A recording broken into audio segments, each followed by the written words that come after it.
ओम शांति। परमात्मा याद आत्मा को शक्तिशाली बनाती है, विकर्मों को विनाश करती है, पापों को दग्ध करती है, हमारे भीतर छिपे हुए गुणों को, ज्ञान को इमर्ज रूप में लेकर आती है। परंतु ये याद भी निरंतर होना बहुत ज़रूरी है और सहज होना बहुत ज़रूरी है।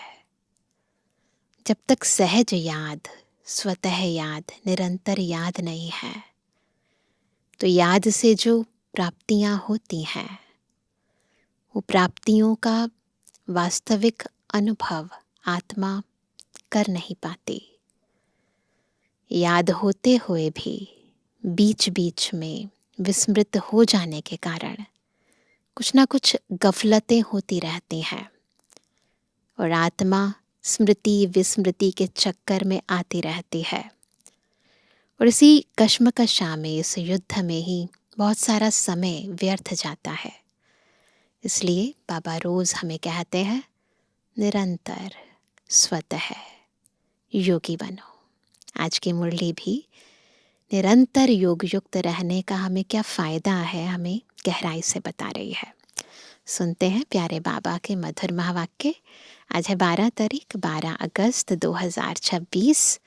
बाबा के महावाक्य हैं, मीठे बच्चे, याद में रहने से अच्छी दशा बैठती है। अभी तुम्हारे पर बृहस्पति की दशा है, इसलिए तुम्हारी चढ़ती कला है। बृहस्पति की दशा बैठती है बच्चों पर अगर याद में रहते हैं तो। प्रश्न है, यदि योग पर पूरा अटेंशन नहीं है तो उसकी रिजल्ट क्या होती? निरंतर याद में रहने की युक्तियां क्या है? ध्यान से सुनेंगे सभी। सब चाहते हैं कि निरंतर याद में रहें, तरीका क्या है? उत्तर है, अगर योग पर पूरा अटेंशन नहीं है तो चलते चलते माया की प्रवेशता हो जाती है, गिर पड़ते हैं। दूसरा, देह अभिमानी बन अनेक भूलें करते रहते हैं। माया उल्टे कर्म कराती रहती है, पतित बना देती है। निरंतर याद में रहने के लिए मुख में मुहल्ला डाल दो, चुप, है ना।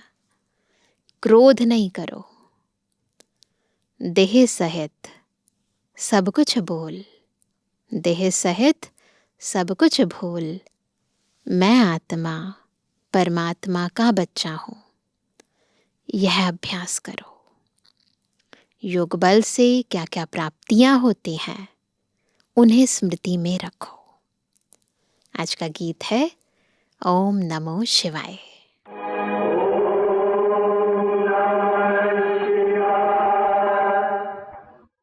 तुमात सहायक स्वामी सखा, तुम ही सबके रखवारे हो। जिसका कोई आधार नहीं, उसके तुम एक सहारे हो। तुमात सहायक स्वामी सखा, तुम ही सबके रखवारे हो।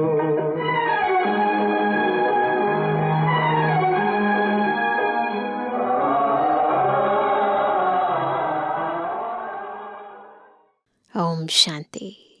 मीठे मीठे रूहानी बच्चों ने अपने रूहानी बाप शिव बाबा की महिमा सुनी। जब पाप बढ़ते हैं, अर्थात मनुष्य पापात्माएं बन जाते हैं, तभी पतित पावन बाप आते हैं, आकर के पतितों को पावन बनाते हैं। उस बेहद के बाप की ही महिमा है। उसको वृक्षपति भी कहा जाता है। इस समय बेहद के बाप द्वारा बेहद की दशा बृहस्पति की तुम पर बैठी हुई है। खास और आम 2 अक्षर होते हैं ना।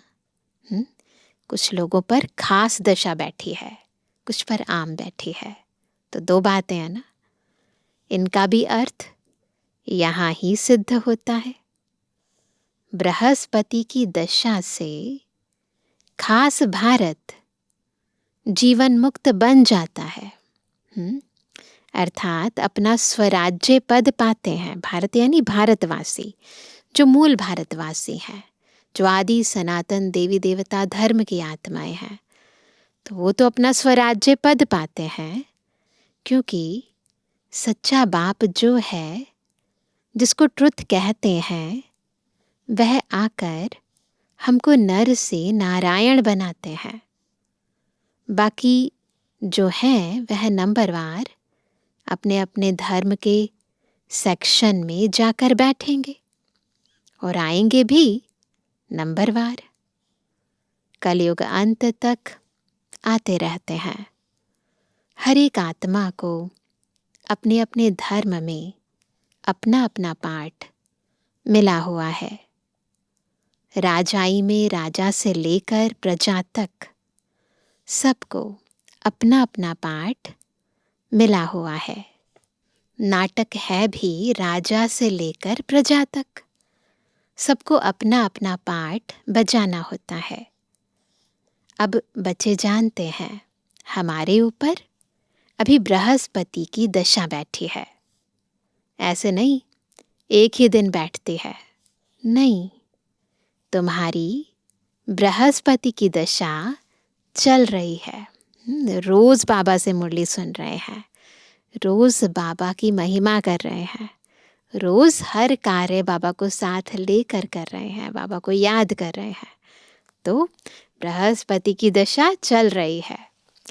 अभी तुम्हारी चढ़ती कला है। जितना याद करेंगे उतना चढ़ती कला होगी। याद भूलने से माया के विघ्न आते हैं। याद से दशा अच्छी बैठती है। अच्छी रीति याद नहीं करेंगे तो जरूर गिरेंगे ही, पक्का है। फिर उनसे कुछ ना कुछ भूलें होंगी।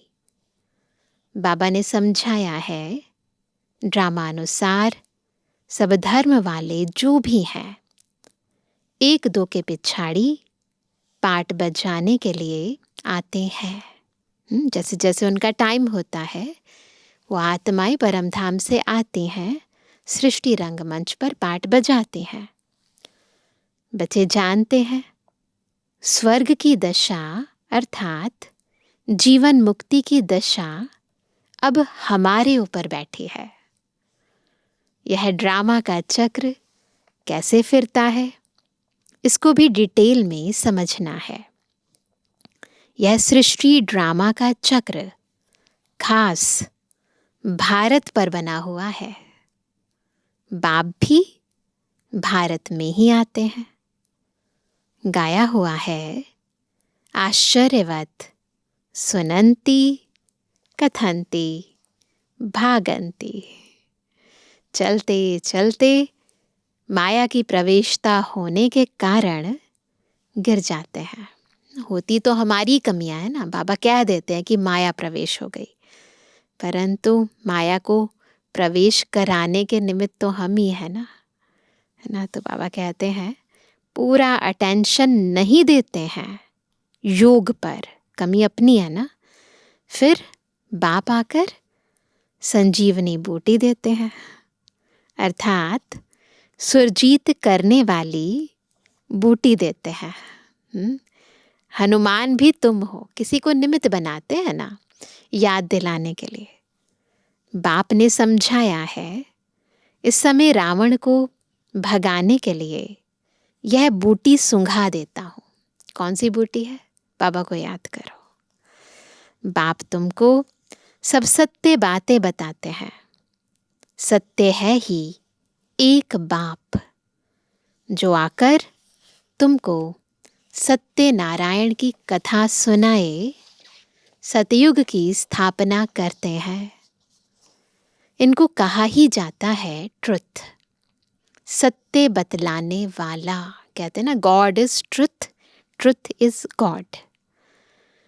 तुमको कहते हैं तुम शास्त्रों को मानते हो, तो क्या बोलेंगे? बोलो, हाँ, हम शास्त्रों को क्यों नहीं मानते हैं? जानते हैं यह सब भक्ति मार्ग के शास्त्र हैं। यह तो हम मानते हैं। ज्ञान और भक्ति दो चीज है। जब ज्ञान मिलता है फिर भक्ति की क्या दरकार है? भक्ति माना उतरती कला, ज्ञान माना चढ़ती कला। इस समय भक्ति चल रही है। अभी हमको ज्ञान मिला है जिससे सद्गति होती है। भक्तों की रक्षा करने वाला एक ही भगवान है। रक्षा दुश्मन से की जाती है ना। बाप कहते हैं, मैं आकर तुम्हारी रावण से रक्षा करता हूं। देखते हो ना रावण से कैसे रक्षा होती है। इस रावण पर जीत पानी है। बाप समझाते हैं, मीठे बच्चे, इस रावण ने तुमको तमु प्रधान बनाया है। सतयुग को कहा जाता है सतु प्रधान स्वर्ग। फिर कला कम होती जाती है। अंत में जब बिल्कुल ही देह अभिमान में आ जाते हैं तो पतित बन जाते हैं। नया मकान बनता है। मास के बाद अथवा 6 मास के बाद कुछ ना कुछ कला कम हो जाती है। हर वर्ष मकान को पोछी लगाते हैं, वाइट वॉश कराते हैं ना। कला तो कम होती जाती है ना। क्वालिटी तो डाउन होती है ना। हर चीज़ नए से पुरानी होती है, तो नई से पुरानी, पुरानी से फिर नई, यह शुरू से लेकर हर चीज़ का होता आया है। नई से पुरानी, पुरानी से फिर नई, फिर पुरानी, ये साइकिल चलती रहती है। समझा जाता है यह मकान 100-150 वर्ष तक चलेगा। आजकल के मकान नहीं चलते, पुराने ज़माने के चलते थे। बाप समझाते हैं सतयुग कहा जाता है नई दुनिया से। फिर त्रेता 25% कम कहेंगे क्योंकि थोड़ा पुराना हो जाता है। वह है चंद्रवंशी। उनकी निशानी देते हैं क्षत्रिय, क्योंकि नई दुनिया के लायक नहीं बने तो धनुष बाण दिखा देते हैं हाथ में, क्योंकि क्षत्रिय थे, युद्ध करते करते शरीर छोड़ा, इसलिए कम पोजीशन हो गया। सब चाहते हैं कृष्णपुरी में जाएं, ऐसे थोड़ी कभी कहते रामपुरी जाएं। सब कृष्णपुरी के लिए कहते हैं, गाते भी हैं ना, चलो वृंदावन भजो राधे गोविंद। वृंदावन की बात है ना। अयोध्या के लिए नहीं कहेंगे, चलो वृंदावन कहेंगे, चलो अयोध्या नहीं कहेंगे ना। तो बाबा कहते श्री कृष्ण के ऊपर सबका बहुत प्यार रहता है।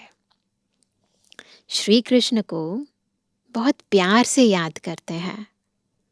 श्री कृष्ण को देखते हैं तो कहते हैं इन जैसा पति मिले, इन जैसा बच्चा मिले, इन जैसा भाई मिले। सेंसिबल बच्चे अथवा बच्चियां जो होते हैं वह श्री कृष्ण की मूर्ति सामने रखते हैं कि इन जैसा बच्चा मिले। अक्सर ऐसा होता है कि वो चाहते हैं कि इन जैसा बच्चा मिले तो उसके सामने उनकी मूर्ति या तस्वीर रख देते हैं। तो बाबा कहते हैं श्री कृष्ण के प्यार में बहुत रहते हैं ना। सब चाहते हैं कृष्णपुरी। अभी तो है, अगर चाहते हैं कृष्णपुरी तो इसका मतलब ये है अभी तो है कंसपुरी, रावण की पुरी। कृष्णपुरी का बहुत महत्व है। श्री कृष्ण को सब याद करते हैं। तब बाप कहते हैं, तुम इतना समय याद करते आए हो, अब कृष्णपुरी में जाने का पुरुषार्थ करो। इनके घराने में तो जाओ। सूर्यवंशी 8 घराने हैं, तो इतना पुरुषार्थ करो जो राजाई में आकर राजकुमार से झूलो। यह समझ की बात है ना, तो इतना पुरुषार्थ करना पड़ेगा ना। बाप कहते हैं, बच्चे जितना हो सके मन मना भव रहो। याद में न रहने से गिर पड़ते हैं। ज्ञान कब गिराता नहीं, याद में नहीं रहते तो गिर पड़ते हैं। इस पर ही अल्लाह अवल दीन हातम ताई के नाटक भी बने हुए हैं। ये नाटक बनाते हैं, है सारी याद की बात। याद करते हैं, सारा खजाना मिल जाता है। याद भूल जाते हैं, खजाना चला जाता है। याद करते हैं, माया भाग जाती है। याद भूल जाते हैं, माया आ जाती है। तो इस पर अलग अलग तरीके से स्टोरीज बनाई हैं। याद में रहने के लिए ही मुख में मुहलरा डाल देते थे। किसको क्रोध आता है तो बोल पड़ते हैं, इसलिए कहते हैं मुख में कुछ डाल दो। इस पर भी स्टोरी बनी हुई है ना। वो कहते मेरे घर में लड़ाई होती है सास की बहू के साथ, तो उसको मुहलरा दे देते हैं कि ये डाल लो मुंह में जब वो लड़े।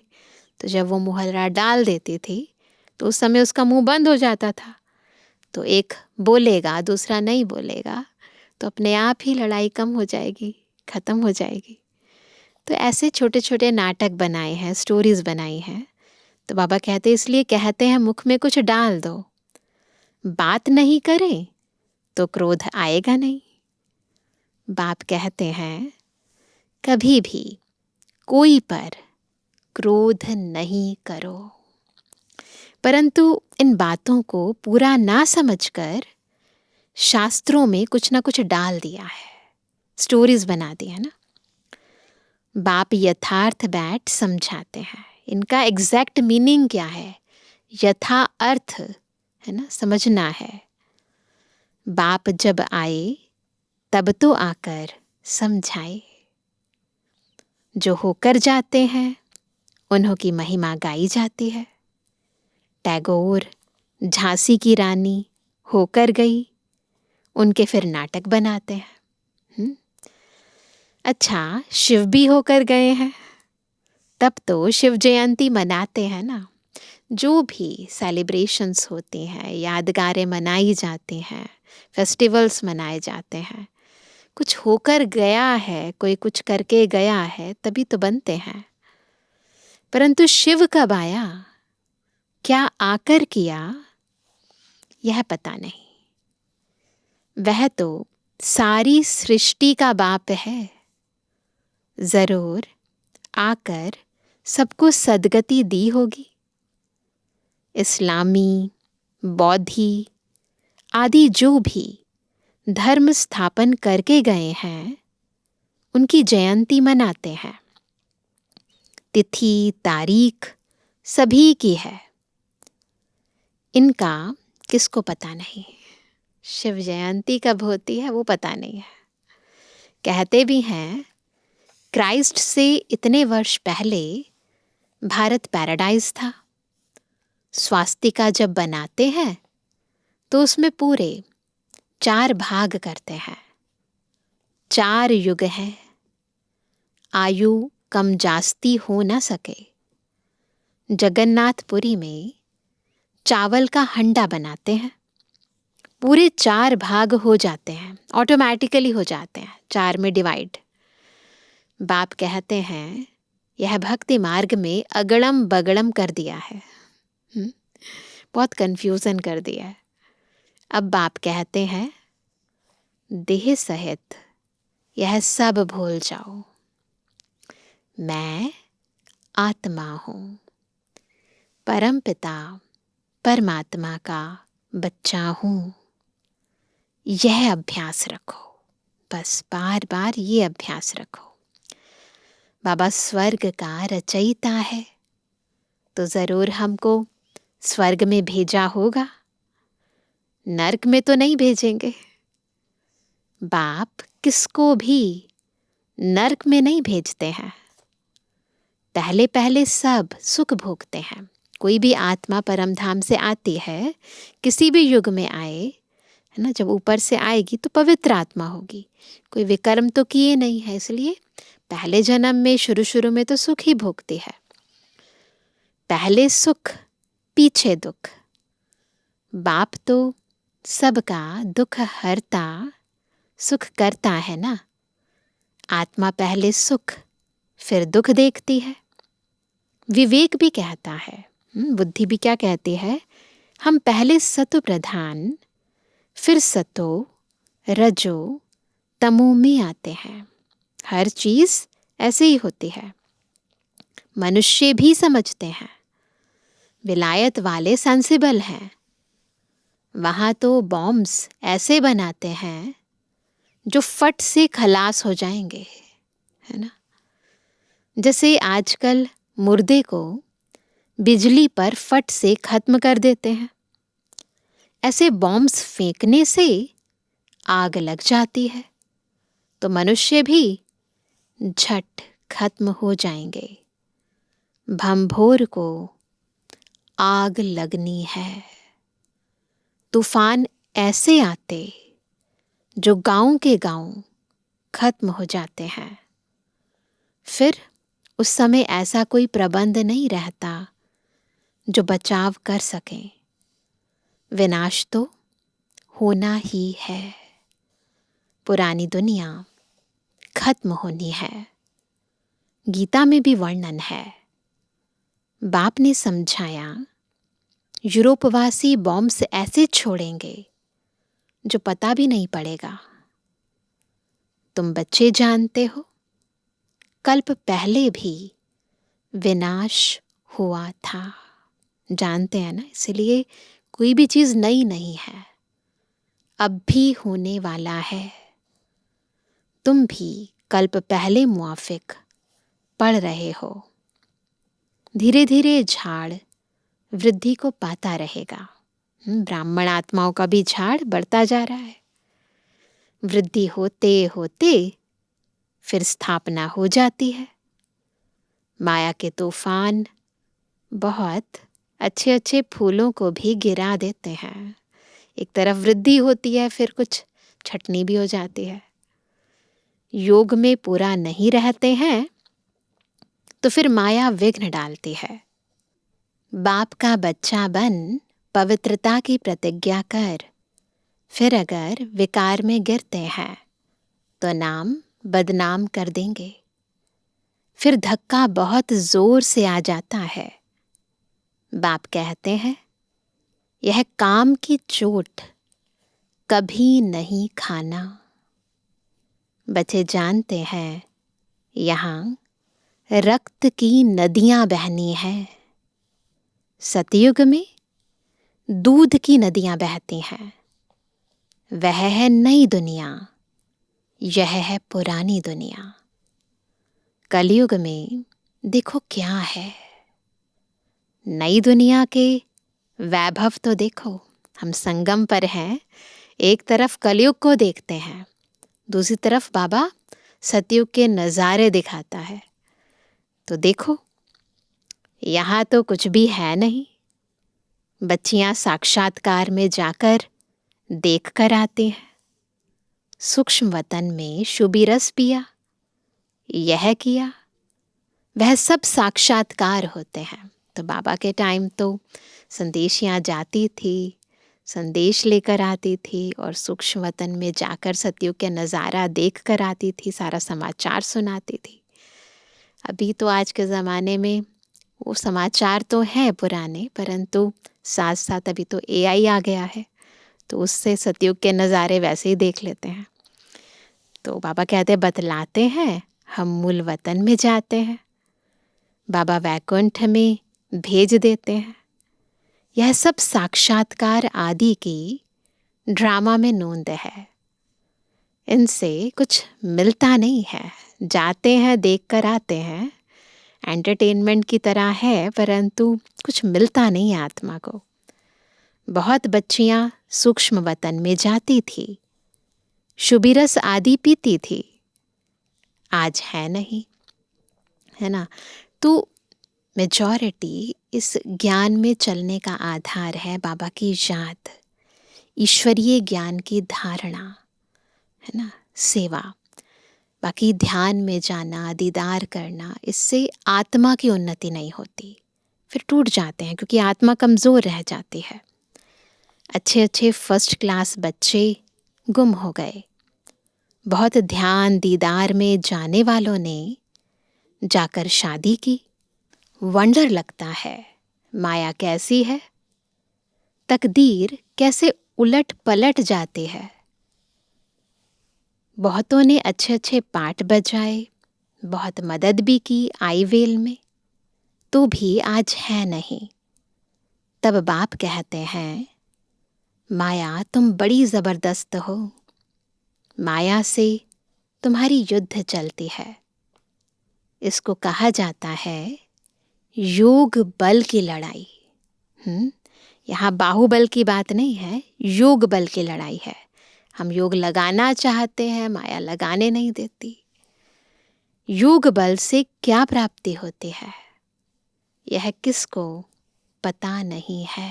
योग बल ही नहीं है ना, तो प्राप्ति क्या होती है वो भी पता नहीं है। सिर्फ भारत का प्राचीन योग कहते हैं।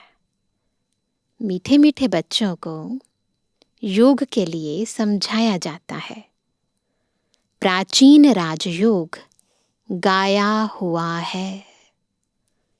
जो भी फिलॉसफर आदि हैं, यह स्पिरिचुअल नॉलेज तो कोई में है नहीं। रूहानी बाप ही ज्ञान का सागर है। वही बताते हैं कि राजयोग क्या है। उनको ही शिवाय नमः गाते हैं, उनकी ही महिमा गाई जाती है। बाप आकर तुमको कितना ज्ञान समझाते हैं। इसको ज्ञान का तीसरा नेत्र कहा जाता है। और कोई की ताकत नहीं जो अपने को त्रिकालदर्शी कह सके। त्रिकालदर्शी सिर्फ ब्राह्मण ही होते हैं। तीनों कालों का पूरा ज्ञान केवल बाबा आकर हम बच्चों को देते हैं। सारी सृष्टि में किसी के पास ये ज्ञान नहीं है। जिन ब्राह्मणों द्वारा यज्ञ रचा है, रुद्र ज्ञान यज्ञ है ना। रुद्र शिव को भी कहते हैं, अनेक नाम रख दिए हैं। रुद्र भी बाबा का ही नाम है। हर एक देश में नाम अलग अलग बहुत हैं, सिवाय एक बाप के और किसी के इतने नाम हैं नहीं। बाबा के इतने सारे नाम हैं, कुछ कर्तव्यवाचक, कुछ गुणवाचक, है ना, परंतु असली नाम एक ही है, शिव। बाबा कहते बबुल नाथ भी इनको कहते हैं। बबुल उनको कहा जाता जिसमें कांटे होते हैं। बबुल का जो पेड़ होता है तो उसमें कांटे बहुत होते हैं। बाबा कांटों को फूल बनाने वाला है, इसलिए उनका नाम बबुल नाथ रखा है, क्योंकि वो कांटों को फूल बनाते हैं। बॉम्बे में वहाँ बहुत मेला लगता है, अर्थ कुछ नहीं समझते। बाप बैठ समझाते हैं। उनका राइट नाम है शिव। व्यापारी लोग भी बिंदी को शिव कह देते हैं। जब वो हिसाब किताब करते हैं, पोता मेल रखते हैं, तो एंड में बिंदी लगाते हैं, उसे कहते हैं शिव। तो वो कहते 1 2 गिनती जब करते हैं 10 पर आएंगे तो कहेंगे शिव। बाप भी कहते हैं मैं बिंदी हूँ, स्टार। बहुत लोग ऐसे डबल तिलक भी देते हैं। ऐसे डबल डबल तिलक भी देते हैं ना, माता और पिता। ज्ञान सूर्य, ज्ञान चंद्रमा की निशानी है। देते हैं पर पता नहीं है क्यों देते हैं, वह अर्थ नहीं जानते। तो बाबा योग पर समझा रहे थे। योग कितना मशहूर है। अभी तो और ज़्यादा मशहूर हो गया है ना। इंटरनेशनल योगा डे मनाते हैं, वर्ल्ड योगा डे मनाते हैं। तो बाबा कहते हैं योग अक्षर कितना मशहूर है।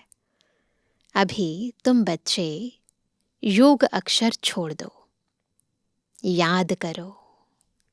बाप कहते हैं योग अक्षर से समझेंगे नहीं, याद से समझेंगे।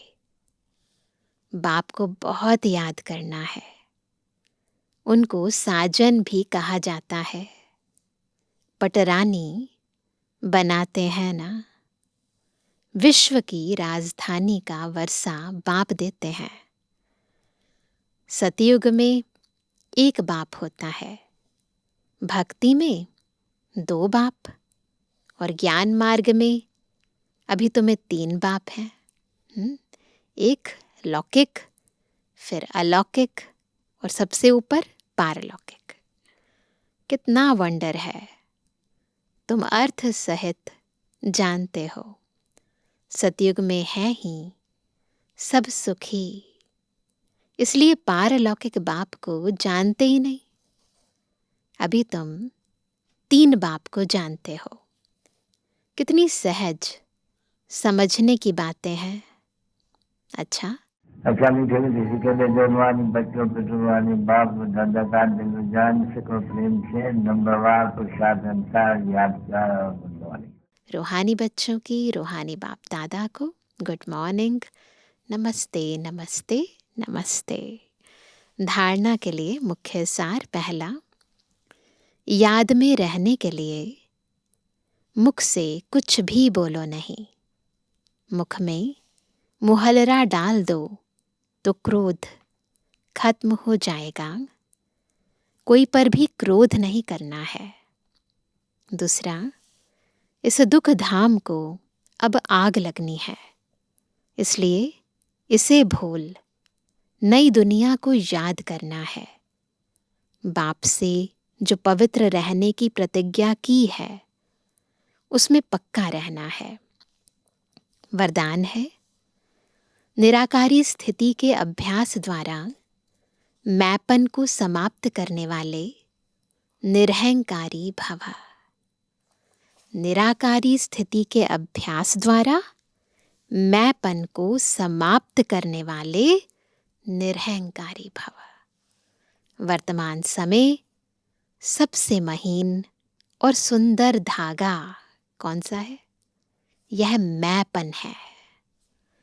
यह मैं शब्द ही देह अभिमान से पार ले जाने वाला भी है, तो देह अभिमान में लाने वाला भी है।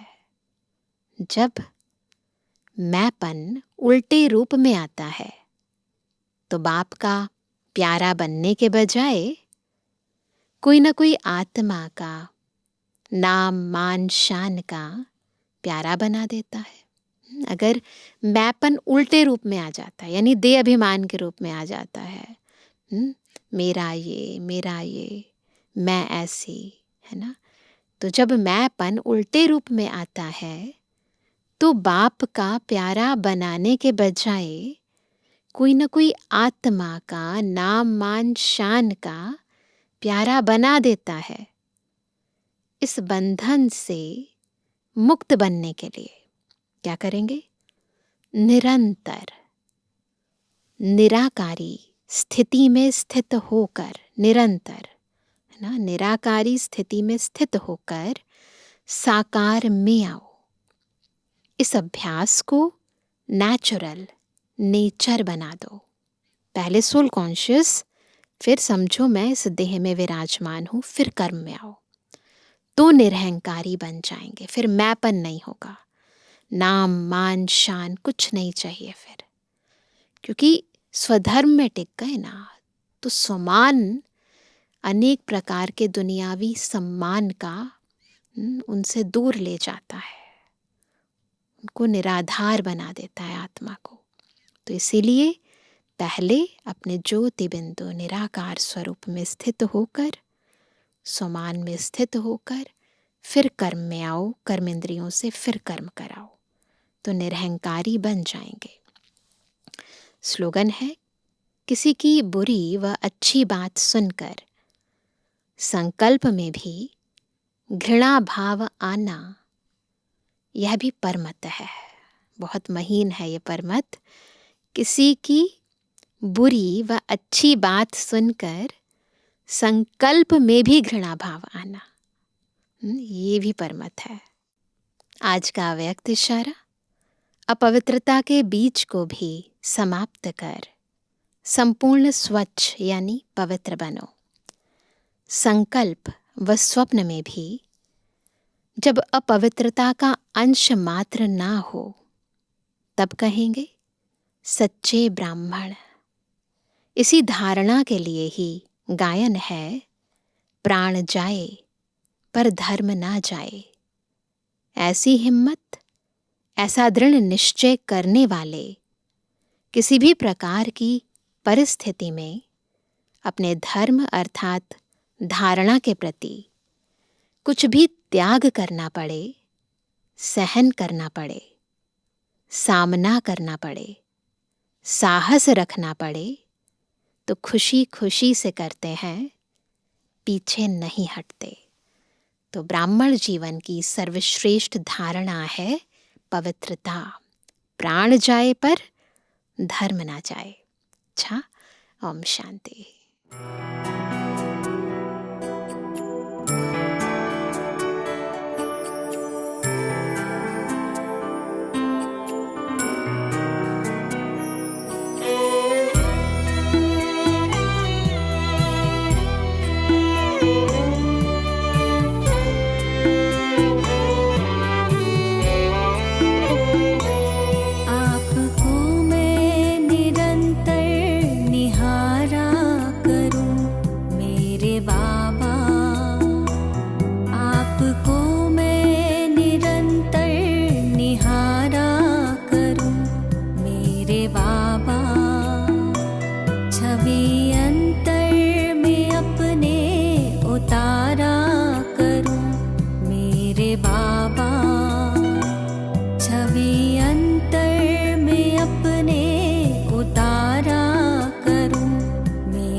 you